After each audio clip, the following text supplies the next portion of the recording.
Bom, pessoal, então vamos aqui para o último tópico da nossa disciplina, que é sobre máquinas de vetores de suporte, certo? Também conhecidas, né, como Support Vector Machines, as SVMs. Assim, de maneira geral, só para ilustrar um pouquinho como é que funciona, né, uma SVM antes de passar a parte matemática dela. Então, só voltando, né, aquele nosso conceito de espaço de características, né, tem a característica x1 e a característica x2, por exemplo. Nós temos aqui, né, amostras de uma classe, né, amostras de outra. Nessa situação, né, como a gente havia visto, bem simples, uma rede neural ou até um perceptron, né, consegue encontrar o hiperplano de separação. Então, isso aqui é uma superfície que ela é linearmente separável, né. No entanto, o grande problema reside, né, quando eu tenho um espaço que eventualmente ele não é separável, tá? O custo para eu poder separar ele é muito grande. Bom, então nessas situações, obviamente, por que isso acontece, né? Isso acontece por dois principais motivos. O primeiro é que ou eu escolhi as características incorretas, né? Ou ou o problema, de fato, ele é difícil por natureza, né? Então, basicamente, a ideia do SVM é baseada no seguinte, tá? Eu vou ter aqui... A ideia é baseada na premissa, tá? Que em um espaço de características com uma dimensão maior, a probabilidade das amostras, né, estarem separadas é maior. Então a ideia, basicamente, eu vou utilizar uma função aqui, né, uma função de mapeamento, vou chamar aqui, sei lá, de φ, uma função não linear, e ela vai então mapear esses dados para um outro espaço, né, de tal forma que espera-se que os nossos pontos então sejam separáveis. Então aqui, eventualmente, por exemplo, eu posso ter né, imagina que eu tenho um hiperplano, né, que está separando essas duas amostras, tá? Que está fatiando esse espaço. Então, a SVM faz isso. Então, ele primeiro, né, faz um mapeamento o espaço de maior dimensão e segundo, encontra o hiperplano, tá? Nesse espaço aumentado. Então, um outro exemplo, né, de como é que a gente poderia visualizar isso é como se fosse aqui eu tenho um quadrado, um espaço 2D, e eu tenho duas características que caem na mesma posição, perdão, duas amostras que caem na mesma posição. Se o problema ele é difícil ou as características que foram extraídas são de fato muito ruins, né? A pessoa que extraiu essas características não se atentou a isso.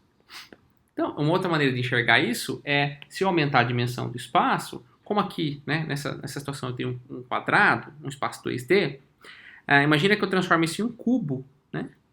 E na prática, o que acontece? As amostras, elas não estão uma em cima da outra, né? Elas estão, na verdade, atrás, tá?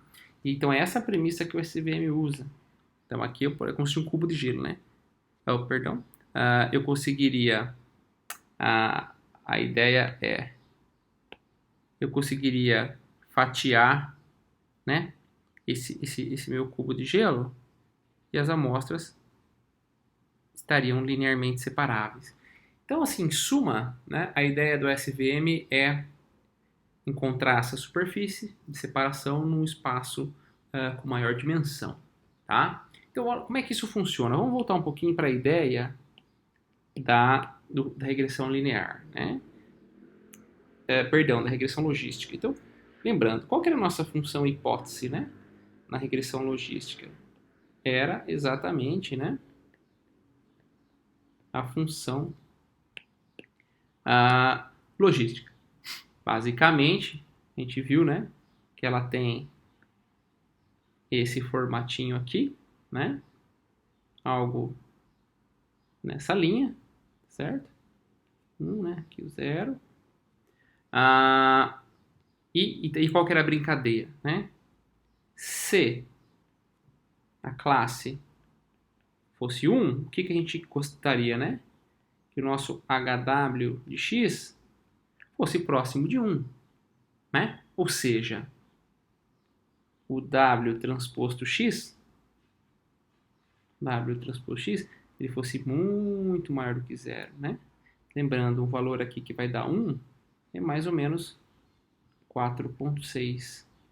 E aqui um valor que vai dar 0 é menos 4,6 na sigmoide, né? Se a classe da amostra for 0, o que eu gostaria? Obviamente, né? Que a saída da minha função hipótese fosse 0, ou seja, o W transposto x tinha que ser um valor bem pequeno, né? Ele estaria... A ideia é que estivesse nessa situação aqui. Tudo bem? Lembrando, né? A regressão logística.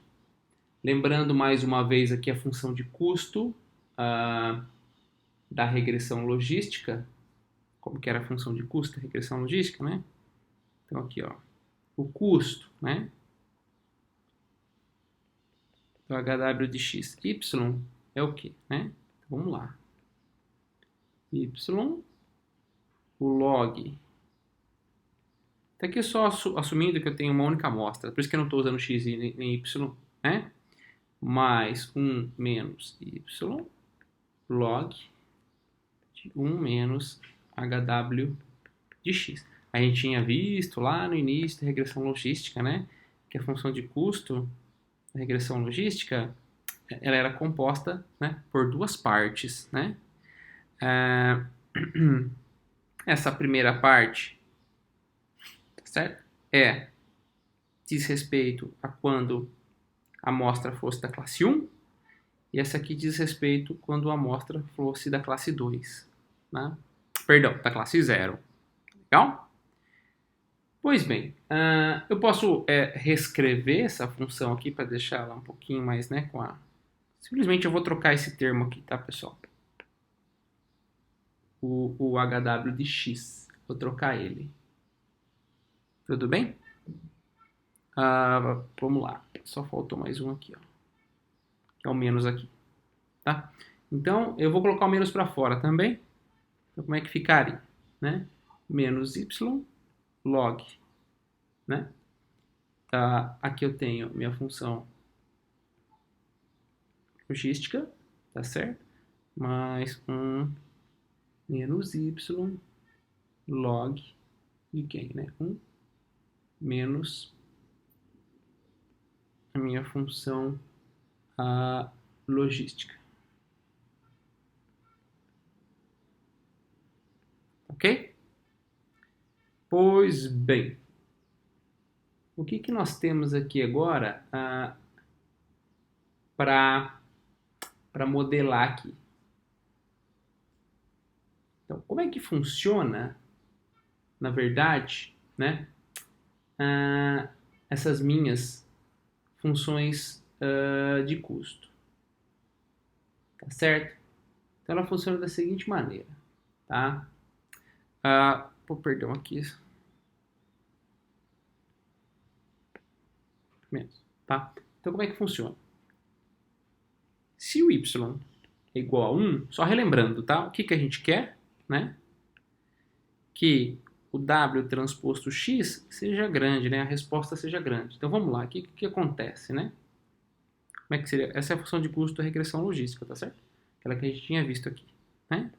Então, a ideia é o quê? Essa minha função de custo, ela vai decaindo, né? O valor dela. Vou chamar aqui de o custo, tá? Isso aqui, então esse aqui é o gráfico, né? Da função de custo.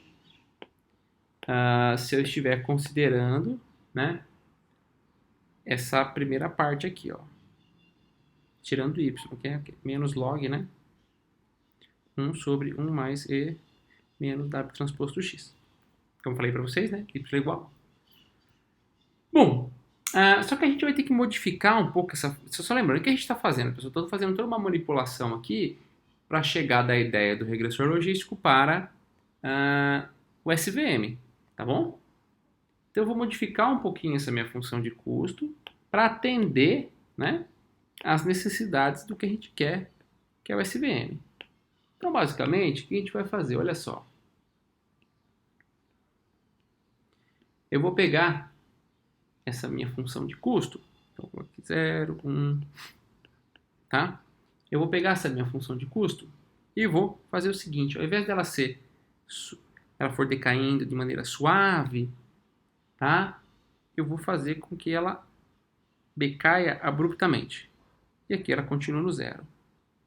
Tudo bem? Eu vou chamar essa função aqui, ó, tá? De cost1. Que seria, então, quem que é cost1? Né? Quem que é cost1? É a versão modificada do cost. Tá legal? Tudo bem? E o mesmo eu vou fazer para a segunda parte, que é isso aqui, ó, né? Para essa segunda parte. Eu vou explicar por que a gente está fazendo isso. Então, vamos lá. Se o y é igual a 0, né? O que a gente quer? Eu quero que o w transposto c seja um valor bem pequeno, né? Como é que estava isso na função de custo? Certo? Então, eu tenho aqui o custo. Então, eu tinha algo assim, né? Tá? Que era basicamente quem? A outra parte daquela função de custo que eu falei para vocês, que é menos log 1 menos 1 sobre, né? 1 mais e w transposto x. Tudo bem? E seria essa parte aqui, ó. Tá legal? Aqui, opa, perdão aqui que eu esqueci um mais aqui. Tá? Vamos lá. Então, de maneira análoga, né? O que eu vou fazer? Eu quero uma função que ela não seja tão suave assim. Vou chamar essa função aqui de cost 0. O que essa função faz, né? Tem um 0 aqui, 1, 2. Ela vai ser, então, o quê? Bem abrupta, tá? Eu vou chamar essa função de, então, de cost 0. Só melhorar. Ok. Cost 0. Tudo bem, pessoal? Agora a gente vai chegar, então, na situação aí, por que a gente vai fazer isso. Então, vamos lá. Vamos dar uma olhadinha, então, na função de custo, né? Do regressor logístico. Aquela função um pouquinho grande, né? Vamos lá. O que nós temos aqui? Basicamente, eu quero encontrar o conjunto de pesos W, né? Que minimiza essa equação aqui. Vamos lá. 1 sobre M, né? Lembrando que M é o número de amostras que eu tenho no meu conjunto de treinamento. Então, eu vou pegar a média dos erros, né? YI, que é o rótulo correto da amostra I, né? Então, nós temos aqui. Vamos lá. Antes eu estava usando o menos para fora do 1 sobre M. Vamos fazer assim, então. Eu posso... Deixa eu colocar o menos aqui para fora, então. Tá? Temos log de HW de XI, tá certo? Mais 1 menos YI, tá? Log de quem? 1 menos HW de XI, tá? Mais o termo de, aquele nosso termo de regularização que vai por todas as características, tá certo? Eu tenho N características. Legal? Pois bem, isso aqui é a minha função de custo, tá? Bom, na verdade, pessoal, eu vou passar aquele M, o menos para lá, porque eu estava usando ele aqui. Deixa eu só colocar ele aqui, ó, para não confundir a gente. Tá legal? Então, menos log aqui, tá? Só por que eu fiz isso? Então, eu basicamente eu vou reescrever essa equação e vou fazer as seguintes substituições, só para ficar mais simples. Lembrando, pessoal, isso aqui, ó, é a função de custo da regressão logística, como a gente havia visto. Tá legal? Eu vou substituir esse pelaquela nossa nova formulação, que a gente havia chamado de cost1, tá? E essa outra aqui, eu tinha chamado, né, de cost 0. Tá legal? Então vamos lá, vamos reescrever aqui. Então o que que a gente tem, né? Qual é a nossa função de minimizar? Então vamos lá, 1 sobre m, de novo, né? Somatório i vai de 1 a m. Agora aqui vem, né? yi, vou chamar o cost, a função, né? De custo de cost1, tá certo? Vou passar aqui, né, o w transposto x, que é esse valor que estava aqui embaixo, né? Que era o eixo x. E, tá certo? Agora eu estou percorrendo todo o conjunto, mais 1 menos yi, cost 0, w transposto xi. Tudo bem? Fecha essa parte e vou aqui adicionar, então, o termo de regularização. Note aqui, então, pessoal, que o termo de regularização não muda, tá? Por enquanto.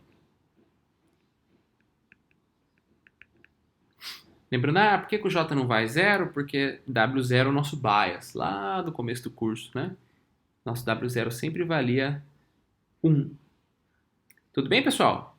Essa aqui, então, por enquanto, é a nossa função de otimização mais atual que a gente tem, tá certo?